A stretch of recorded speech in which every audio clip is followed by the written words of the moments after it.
listening or watching Radio Afinju. The time is 6 p.m.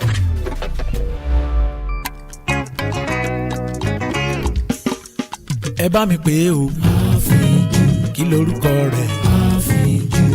Rédíò. Àfínjú. Gbogbo èèyàn ló ń gbọ́ Àfínjú. Gbogbo èèyàn ló ń gbọ́ Àfínjú. Lórí WhatsApp. Àfínjú. Instagram. Àfínjú. Facebook. Àfínjú. Lórí X. Àfínjú. Lórí YouTube. Àfínjú. Lórí TikTok. Àfínjú. Kí lorúkọ rẹ̀? Àfínjú. Ẹ bá mi pè o. Àfínjú. Rédíò. Àfínjú. Gbogbo èèyàn ló ń gbọ́ Àfínjú. Gbogbo èèyàn ló ń gbọ́ Àfínjú. Gbogbo èèyàn ló ń gbọ́ Àfínjú. Gbogbo èèyàn ló ń gbọ́ Àfínjú. Rédíò Àfínjú. Rédíò Àfínjú. Rédíò Àfínjú. This is the world news on Radio Afinju.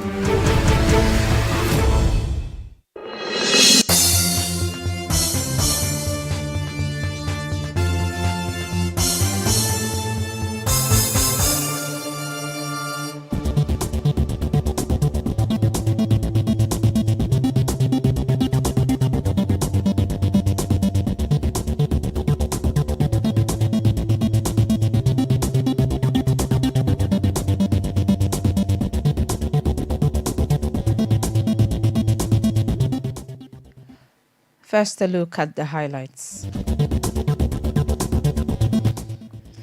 Federal government holds a special Thanksgiving service ahead of 65th Independence Day.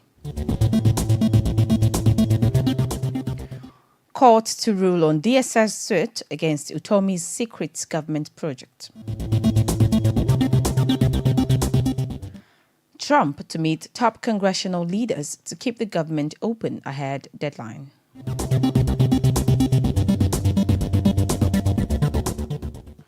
Good evening and welcome to the World News on Radio Afinju. My name is Durotoye. The news in detail.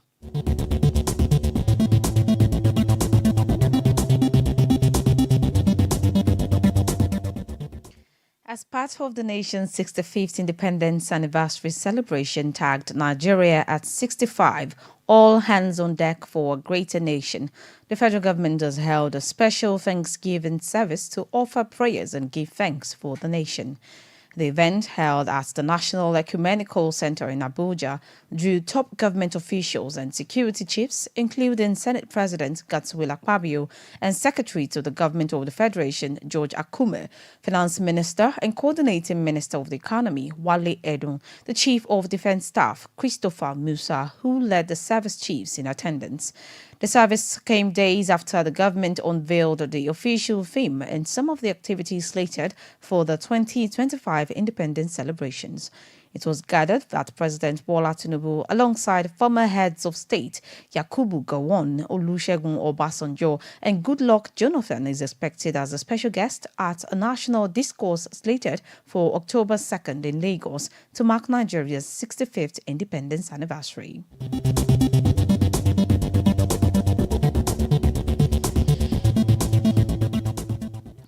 The claims by some international platforms and online commentators that terrorists in Nigeria are carrying out a systematic genocide against Christians have been dismissed by the federal government. The Minister of Information and National Orientation, Mohammed Idris, in a statement, described the claims as false and harmful to the nation's peace, stressing that Nigeria's security challenges should not be misrepresented as religiously motivated. According to him, terrorists have attacked Nigerians across faiths, not sparing Muslims, Christians, or people of other identities. He urged international media and commentators to avoid exaggeration and conflict-reading rhetoric and instead support Nigeria's efforts against terrorism.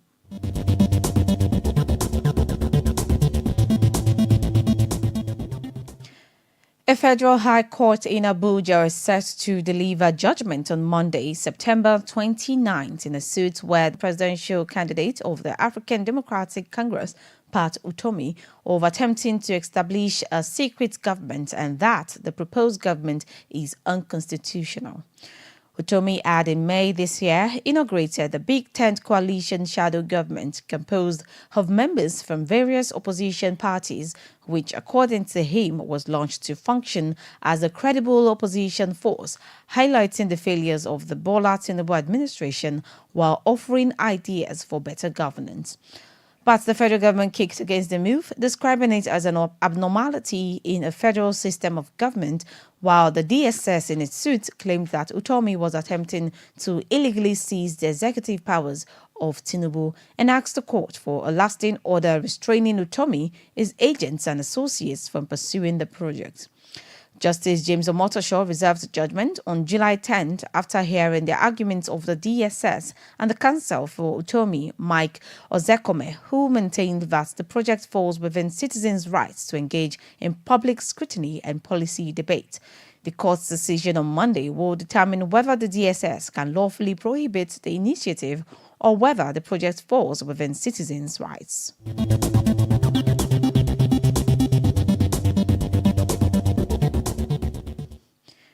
Power generation companies have raised alarm over an impending shutdown of thermal plants, which may result in a nationwide blackout from Monday following directives from the Petroleum and Natural Gas Senior Staff Association of Nigeria. The executive secretary of the Association of Power Generating Companies, Joy Ogaji, raised the alarm over the imminent blackout in a WhatsApp message which revealed that gas suppliers had issued notices to halt supply to thermal power stations in line with Pengasai's strike resolution. Ogaji warned that the developments could plunge the country into darkness as hydroelectric dams alone cannot sustain the national grid. The warning comes hours after Pengassan announced that it would commence a nationwide strike on Monday to object to the dismissal of over 800 workers of the Dangote Petroleum Refinery until the sackings were reversed. With thermal stations accounting for more than 70% of Nigeria's electricity supply, industry experts say the shutdown will trigger widespread outages, stretch hydro plants beyond capacity, and heighten the risk of a nationwide system collapse.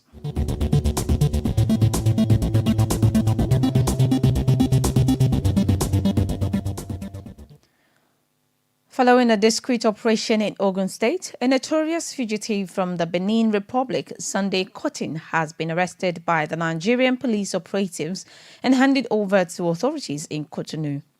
The force public relations officer, Benjamin Hundehi, announced the arrest via a post on X saying Cotton, wanted for crimes including inter-border armed banditry, smuggling of firearms and ammunition, among others, was tracked down by operatives of the Police National Central Bureau of Interpol Nigeria. According to Hundehi, the arrest came after Interpol Benin Republic contacted Interpol Nigeria in connection with the crimes, noting that 7 members of Cotton's syndicates are already standing trial in Benin while he fled to Nigeria. On his part, the Inspector General of Police, Kayode Egbetokun, commended the officers involved in the operation and reiterated the force's commitment to law enforcement cooperation.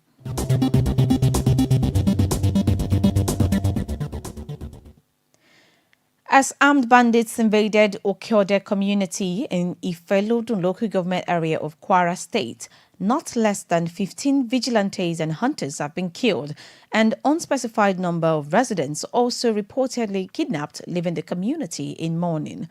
A member of the local vigilante group in the town, identified simply as Ajetumobi, speaking to newsmen after the attack, which occurred earlier in the morning, said that the government was being economical with the truth by claiming the attackers were repelled. According to him, the corpses of those killed have been taken to the police station while the injured were rushed to the general hospital in Share. The vigilante member accused the government of failing in its duty to protect citizens, noting that intelligence about the planned attack had been circulating for days. Meanwhile, the national president of the Okiode Community Development Association, Ganiyu Ajala, while condemning the killings, urged the state government to step up its security response.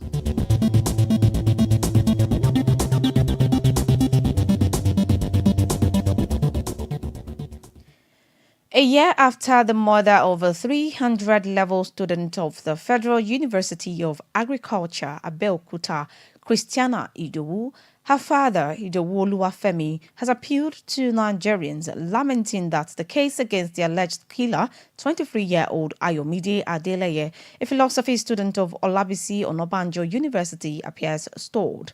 It would be recalled that Christiana was abducted in August 2024 while traveling from her home in Itaoluwo, Ikorodu, to the University of Lagos, Yaba, where she was observing her industrial training. The Lagos State Police Command later confirmed that the Nigerian army handed over Adeleye, who confessed to killing Christiana after luring her to his home under the pretext of fixing her phone.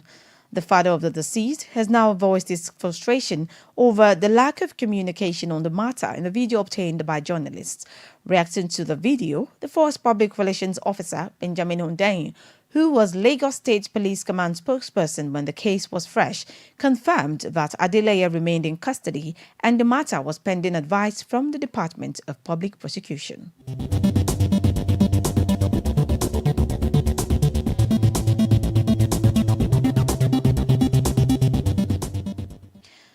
On the foreign scene, as intensifying Typhoon Durotoye barreled towards Vietnam, the country has closed airports and evacuated thousands of people in areas under storm threats.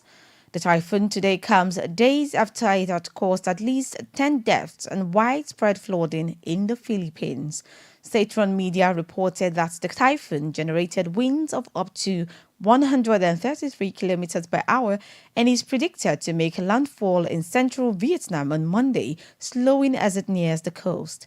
The government said that authorities in the central province of Ha Tinh have started to evacuate more than 15,000 people, adding that thousands of troops were standing ready.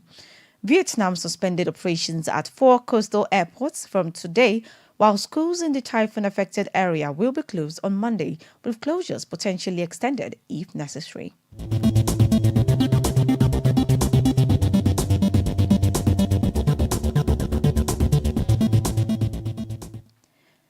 In Europe, Ukrainian President Volodymyr Zelensky has condemned a Russian aerial bombardment that lasted more than 12 hours, which killed at least 4 people and injured at least 70 others in Ukraine.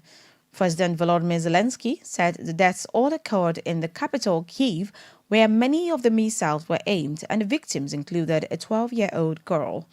According to reports, the barrage involving nearly 600 drones and several dozen missiles aimed at 7 regions of Ukraine is one of the heaviest in recent months.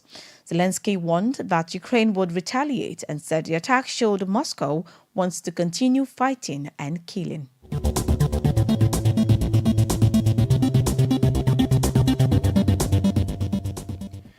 In the Americas, to discuss government funding ahead of a September 30th deadline to keep the government open, the United States President Donald Trump is set to meet with the top Democratic and Republican leaders in Congress on Monday.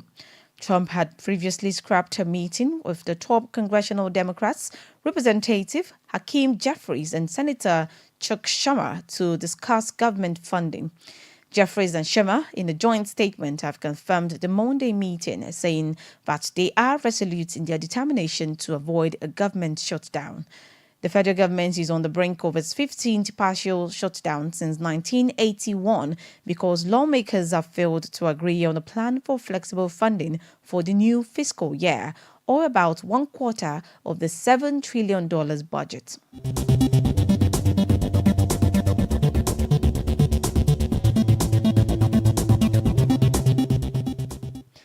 In the Middle East, as local health authorities said they have been unable to respond to dozens of desperate calls and expressing concern about the fate of residents in the targeted areas, Israeli tanks have moved deeper into Gaza City's residential districts. Witnesses and medics said Israeli tanks had deepened their incursions in the Sabra, Tel Al-Hawa, Sheikh Radwan, and Al Nasser neighborhoods. They added that the incursion is closing on the heart and western areas of Gaza City, where hundreds of thousands of people are sheltering. Recall that the Israeli military launched its long-threatened ground offensive on Gaza City on September 16th after weeks of intensifying strikes on the urban center forcing hundreds of Palestinians to flee, although many still remain.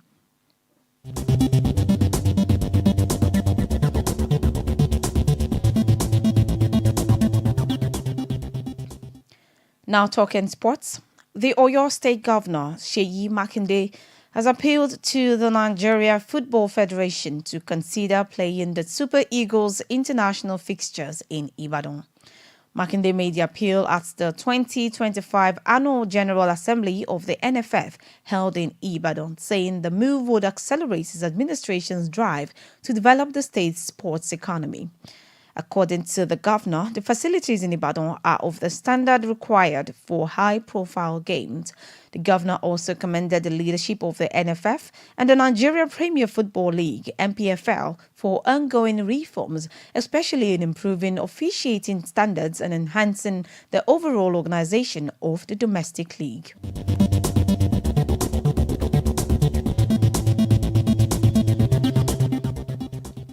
Still talking sports. As Manchester United manager Ruben Amorim is under fire at Old Trafford after losing 4 of their opening 7 matches in all competitions and his sacking is being considered, the club have drawn up a 3-man shortlist. According to reports, a former England boss Gareth Southgate is an option for United. Southgate was considered before United decided to appoint Amorim in November 2024, but he was unwilling to return to club management at the time. It was, however, gathered that United minority shareholder Jim Ratcliffe has made fresh contact with Southgate in recent weeks amid the club's struggles on the pitch. The report also claims Crystal Palace boss Oliver Glasner and Bournemouth head coach Andoni Iraola make up United's 3-man shortlist.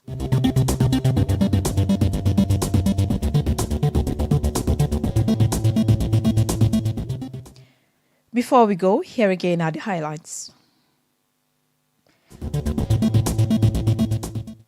The federal government has held a special Thanksgiving service to offer prayers and give thanks for the nation as part of the nation's 65th independence anniversary celebration tagged Nigeria at 65, all hands on deck for a greater nation.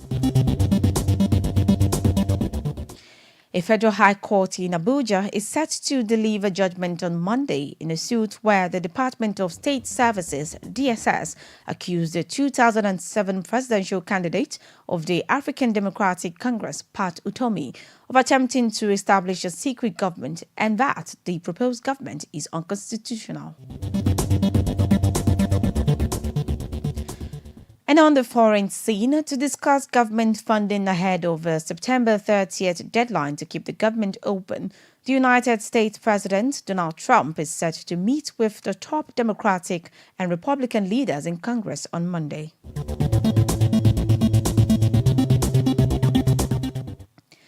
That was the world news on Radio Afinju. To view our channel, please follow Radio Afinju on Facebook, X, and YouTube.